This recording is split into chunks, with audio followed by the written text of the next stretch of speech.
Here in Acton, we just got an update from police and Middlesex County District Attorney Marian Ryan that a 17-year-old here in Acton now facing a series of charges, including 2 counts of murder for the alleged killing of his 45-year-old mom and 14-year-old younger brother. This is a story we first told you about on WBZ last night when police were searching for 17-year-old Arjun Aravind after they discovered the bodies of his mother and brother inside their Acton home.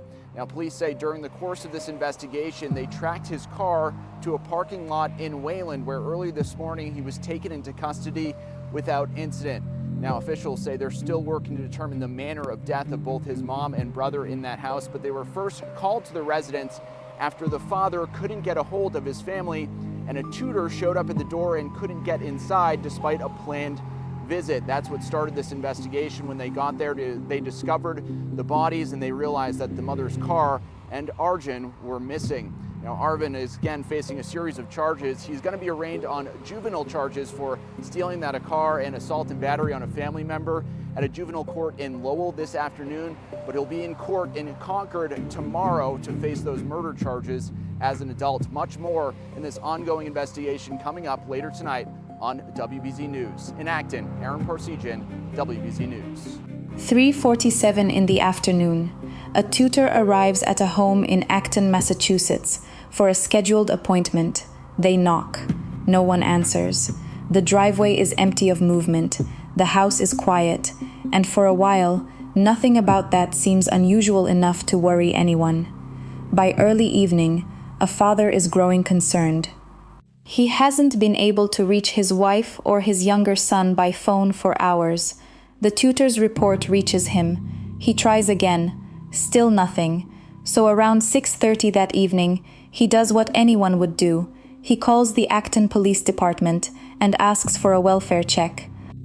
His wife had last been in contact around 7 that morning, before he left for work.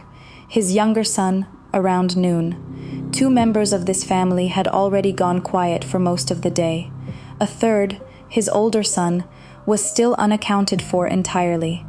Officers arrive at the home on Martha Lane. Multiple departments respond to assist. Acton, Harvard, Littleton, Lincoln, Maynard, Sudbury, Wayland, Westford, Weston. What they find inside, prosecutors would later describe in court as an obvious, visible, and violent struggle. 2 people are found dead. 14-year-old Siddharth Aravind on the first floor. 45-year-old Sudha Venkatesan in the basement. An official cause of death has not yet been confirmed. Prosecutors have described injuries consistent with blunt force trauma, sustained during what they call a physical and violent struggle. A third family member is missing. So is the car, a green 2014 Honda Accord, registered to the mother. That third family member is 17-year-old Arjun Aravind. For roughly 12 hours, his location is unknown.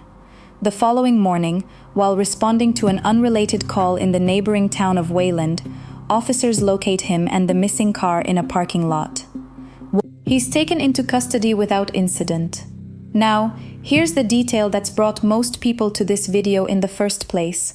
And it's worth hearing exactly how prosecutors phrased it, because the precise wording matters.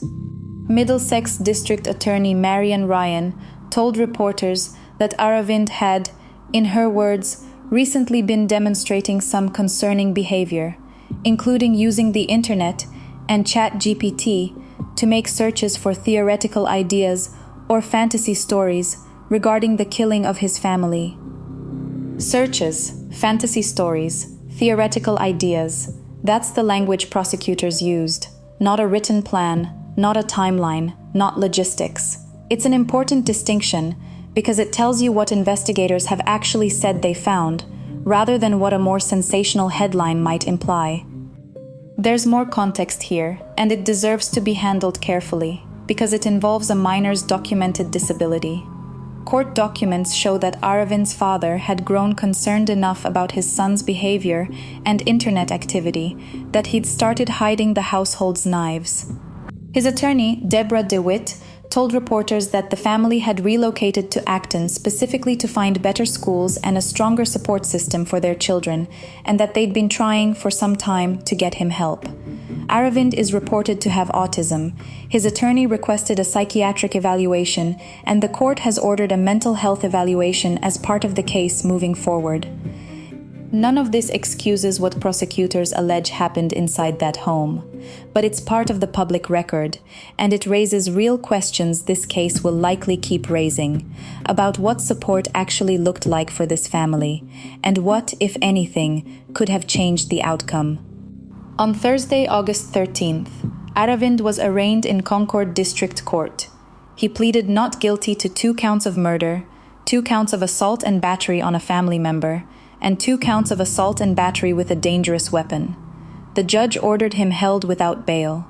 His attorney told reporters that when he left the house, in her words, he did not realize they were dead, and described him as being in somewhat of a shock situation.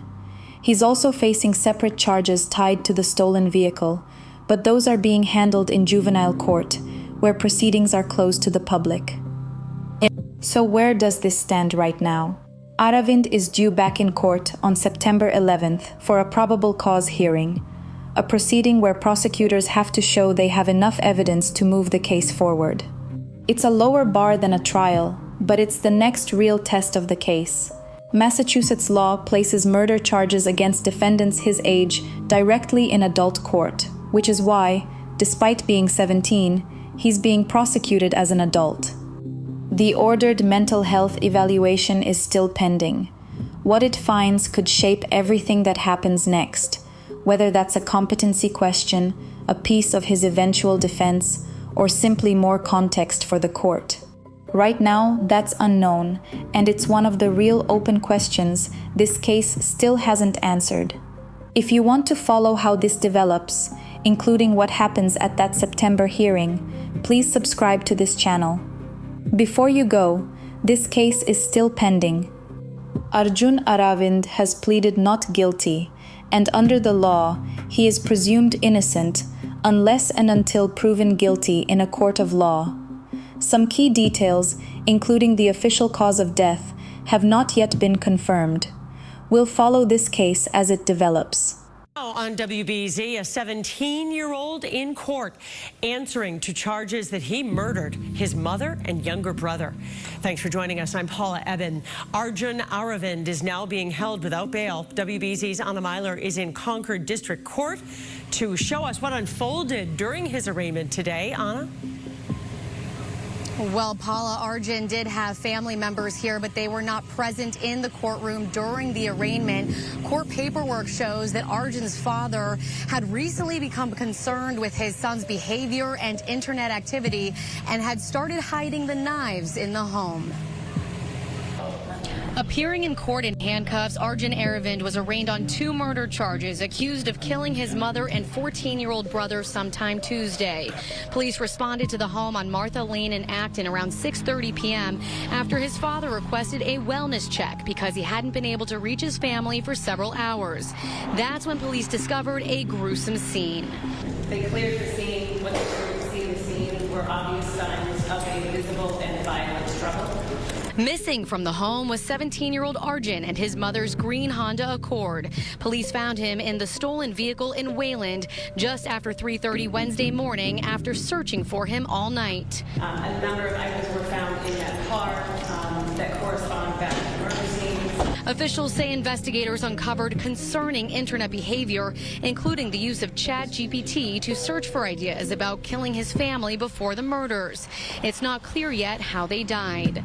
At this time, based on the evidence that was found at the scene, it was apparent that blunt force trauma was used in some fashion on both individuals. Arjun's defense attorney says the teen did not realize that his mother was dead until after he was arrested. When he left the house, he did not realize we were dead. So he is, in my words, in somewhat of a shock situation. What was his reaction to learning they were dead? He couldn't believe it. She tells WBZ the family moved to Acton recently to provide better schools and support systems for the kids. At this point in time, as I indicated, I think the father just wants help for his son. Arjun's defense attorney says that he has not yet spoken with his father. She has requested a psych evaluation for him. He's being held without bail, and he's due back in court on September 11th. Live in Concord, Anna Myler, WBZ News.